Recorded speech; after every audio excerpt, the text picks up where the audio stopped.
Conservation and protection for two big beasts. How the king of the jungle, the lion, needs our protection, and how we need to protect our data in the electronic jungle. I'm Martin Stanford. This is Insight.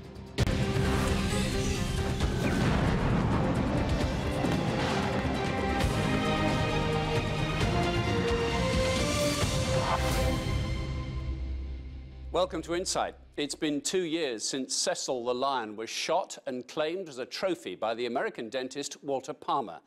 While the public outcry surrounding the animal's death has calmed down, the debate about hunting wildlife for sport still rages on. Big game hunting is still big business, yet others argue that it raises much-needed revenues for conservation. Insight's Juliana Olayinka explains. It's an activity as old as human history. But in modern times, trophy hunting sparks huge controversy. They'll put up trail cameras, they'll put up baits, and then, when a nice lion comes, you get taken out and you get sat in a blind, and then you shoot the lion. It was the killing of this 13-year-old African male lion that thrust trophy hunting into the public domain. Cecil lived primarily in the Hwange National Park, Zimbabwe.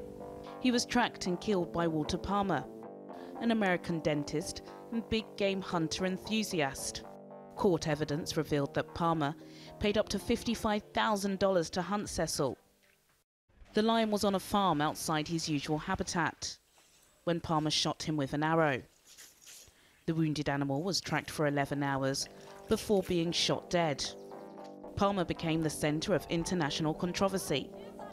Thousands took to social media to protest about Cecil's death and trophy hunting in general. But there are those who argue that hunting is an essential part of conservation. I don't believe that the answer to what happened in the Cecil situation is a complete ban on hunting.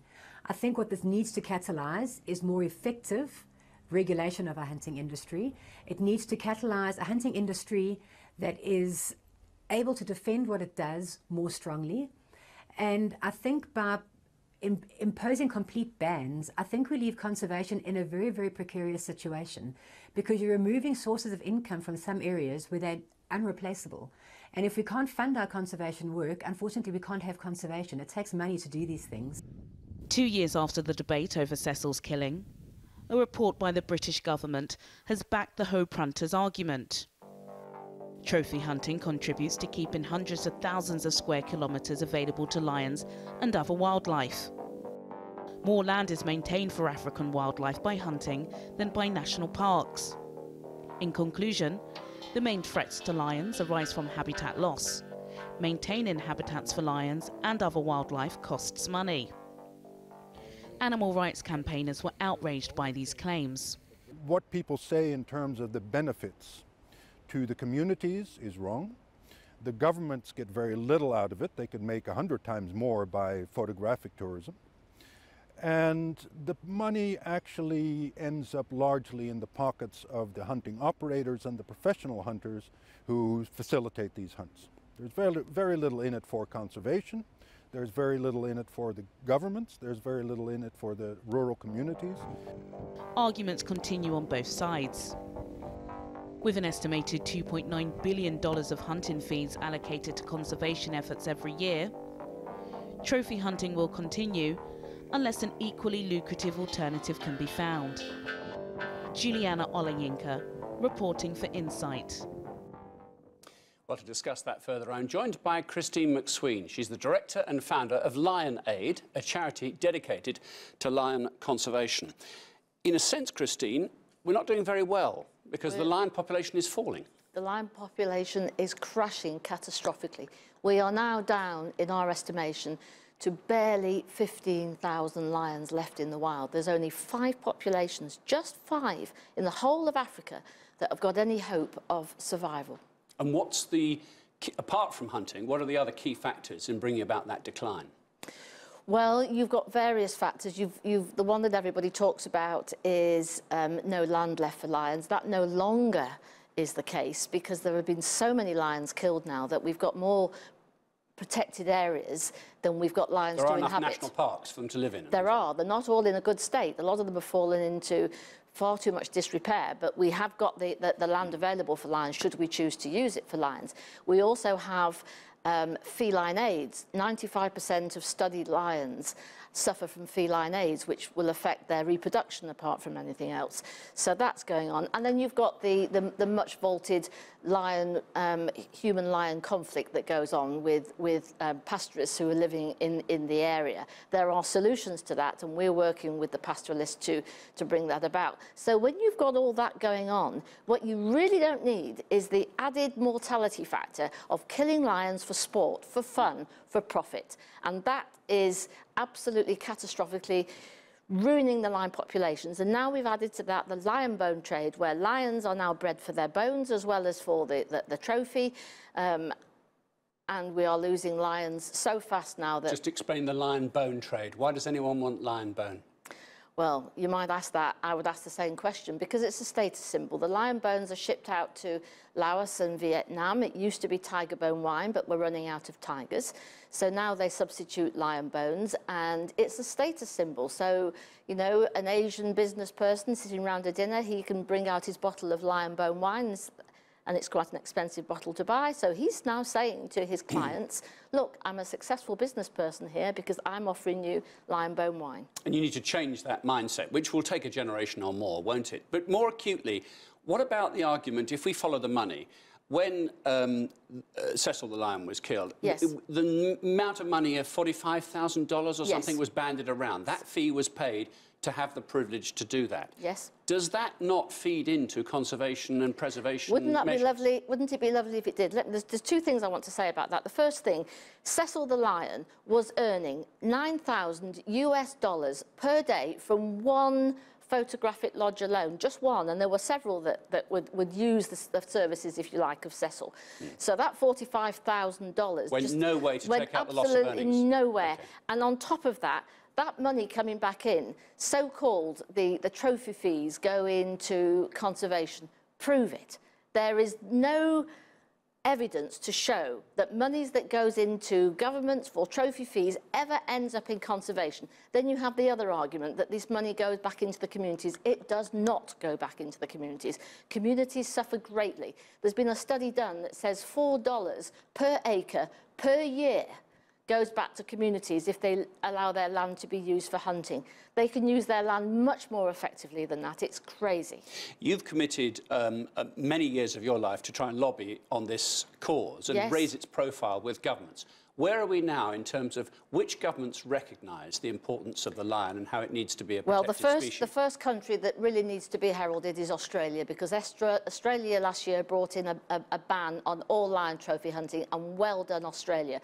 That's been followed by the Netherlands, and it's been followed by France.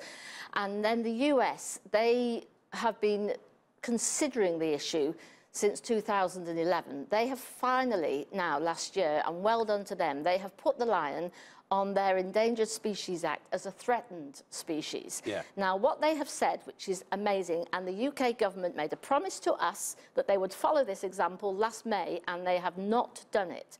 They said in the US that what they will do is that if you're going to bring a lion trophy into the USA, you've got to prove two things. The first thing is that it's sustainable in the source country to hunt that lion.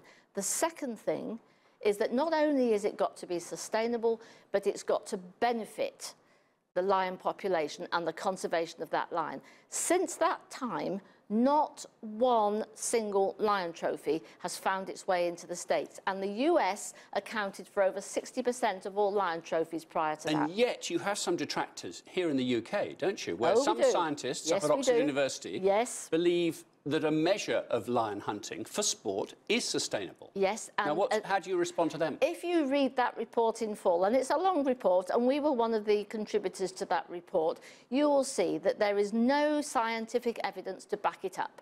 Professor MacDonald and Wild Crew in that report say that if lion trophy hunting is sustainable, well then prove it. Prove it scientifically. There has been no independent lion counts done, and I will say that for him. It's difficult to prove one way or the other, to be honest, isn't it? No, because you can have independent lion population surveys. We have had none done, and there has never, ever been a lion population census done in a hunting concession. How can you say that anything in a hunting concession is sustainable if you never ever allow them to be counted? The only people that count them are the hunters, and they will tell you how many lions they've got. Well, that's useful.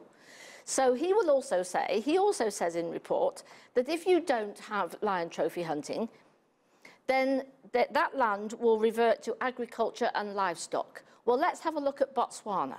Botswana in 2014 stopped all trophy hunting. Since that time, all the wildlife areas have remained intact. And not only that, the former hunting concessions are being converted to photographic safaris and photographic tourism.